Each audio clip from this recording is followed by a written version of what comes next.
gotta tell you, I'm nervous, I'm excited. It's a big deal. Now let me explain why. So my introduction to McLaren as a brand, officially and properly, was when I had my first experience in the McLaren 675 LT. Notice, I can thread it with the cross of the wrists. What?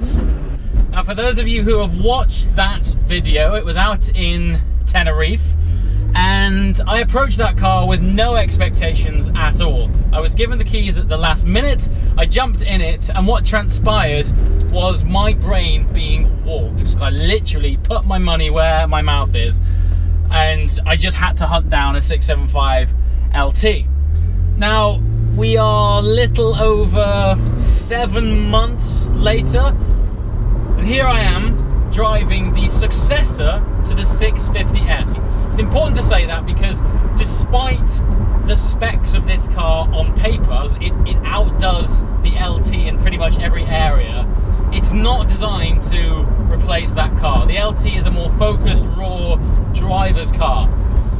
But it's really hard to ignore it, because when you're in this thing, well, let me just give you a bit of this. Oh my sweet lord! I don't know how they do it. Every time I get in a car and I'm like, how much different? Let me just try that again.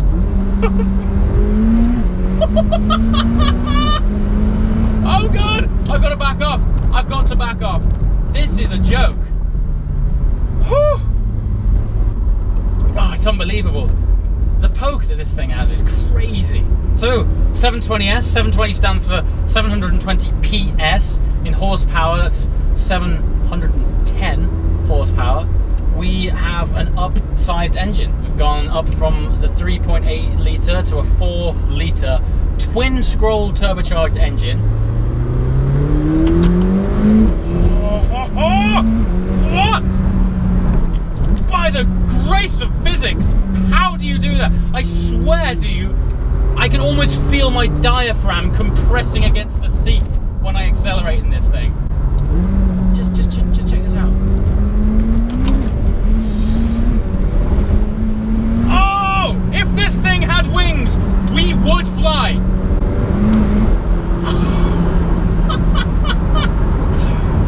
The ridiculous thing is that this is designed not to replace the LT, and it is a step on.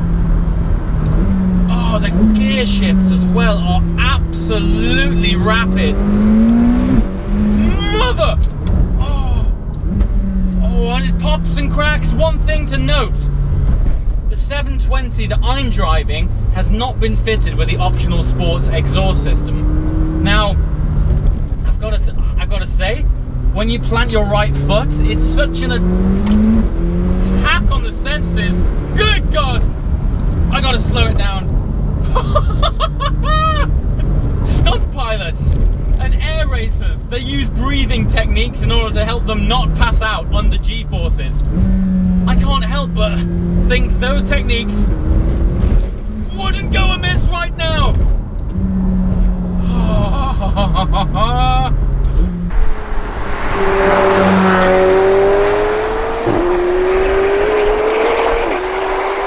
It's important not to get too carried away in something this powerful in an environment you're not too familiar with. What possessed you to make something so ridiculously powerful? As I was saying, this car doesn't have the optional sports exhaust system, but to be frank, right now, the power of it is taking my concentration so much, I don't think I can think about anything else other than where I'm going and where I'm braking. Which brings me round to the brakes. The brakes. For all of its straight line glory, you've got to have something to back up that power. These brakes, now, forgive me, McLaren, if I'm wrong, but I think I read somewhere that the brakes on this are actually smaller than on the LT, yet they pack a lot more punch. Pack a lot more punch? I need a HAMS device for my kidneys to hold them in place. That's just ridiculous. Like, you anchor on, and I feel my eyeballs get thrown to the front of my skull and compressed to my face upon braking. It has got that much power. And you need it. Because in third gear right now, there goes the kidneys, there goes the eyeballs.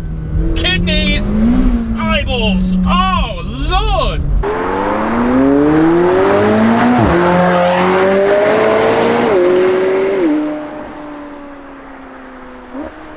It sort of consumes your every sort of focal unit in your body to be able to sort of control and make sure that you're not going to die. And so before you know it, you're doing speeds that are quite simply ungodly. But thankfully, these brakes are such that it is like throwing an anchor out onto the tarmac. It just sheds off so much speed.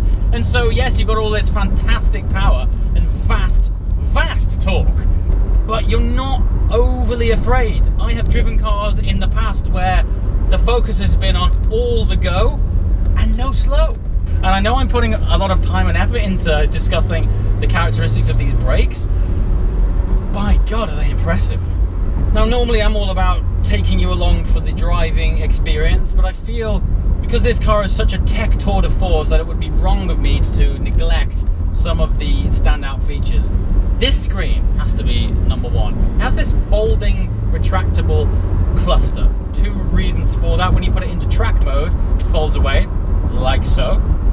I mean, how sci-fi is that? That in itself is adding a little drama. The idea behind that is when you're on track or in track mode, you don't need to be distracted with the likes of sat-nav and radio and things like that. You just want to know what gear you're in and how fast you're going and what revs you're in. So this folds away. It's got a beautiful little screen on top of the main cluster unit. So when it folds away, you're presented with this very simple, very straightforward, what I would say is back to driving basics interface. And its second purpose, by folding it away, is also giving you a little bit more visibility on the road. And if you want to be all James Bond and bring it back, there's a simple click of one button, and behold, the massive LCD screen that looks like I'm piloting a fighter jet.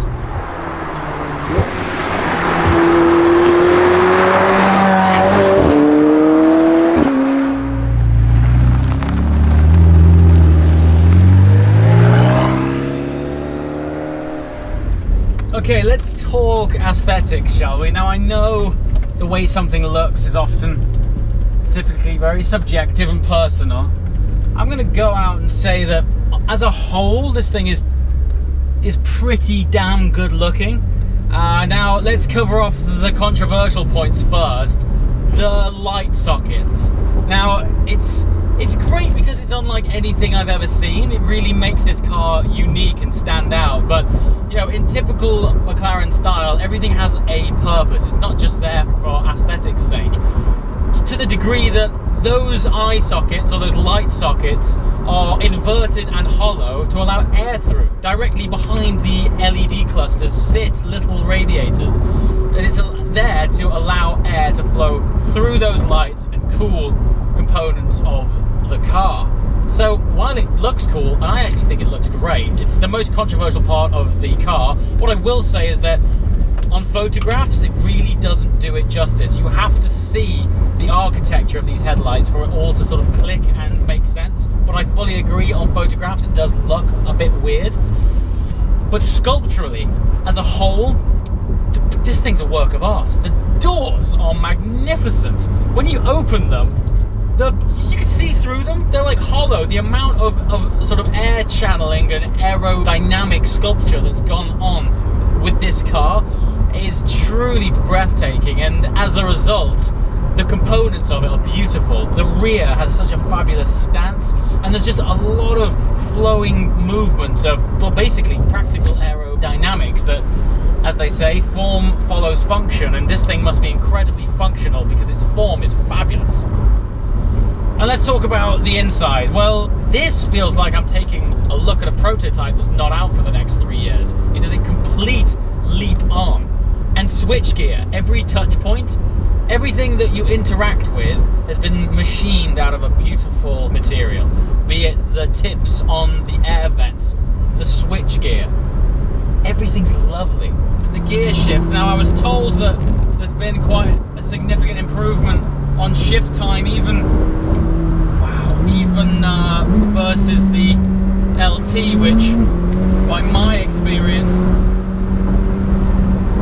is practically seamless. Listen to it. I don't know where you go from there. I don't know. It's. I tell you what else is phenomenal. It's just how much pull there is at the top end. The top end, like turbo cars, they genuinely top out when you get up higher up the rev band. But this.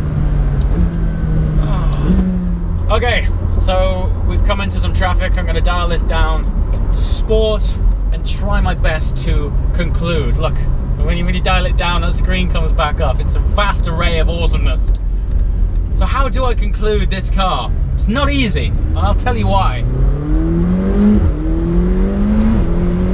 Good Lord! That's why it's not easy. What I just did was not available to the realms of mortals a few years ago. You had to be in hypercar territory to get that kind of punch. However, for all of its punch and accelerative drama, I'm still not getting the hair standing up on the back of my neck. And what this brings me round to is, this is probably the best all-round daily driver supercar you can buy. I'm going to put that out there. It sounds pretty bold, but I'm pretty confident in saying as a complete package, it's probably the best car you can buy. Sounds amazing, right? Well, it is, but if you're after that weekend car, the car that's really gonna give you goosebumps and sound fantastic, this is not that car. It does not try and bite you.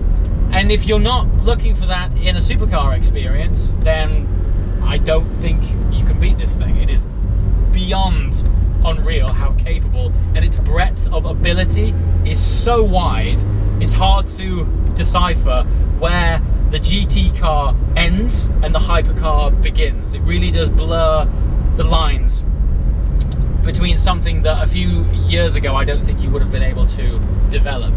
But having said that, if you want an attack on your senses, if you want a visceral beast to eat your nervous system upon depressing the throttle, this in its current state, don't forget this doesn't have the sports exhaust on it, isn't delivering that experience.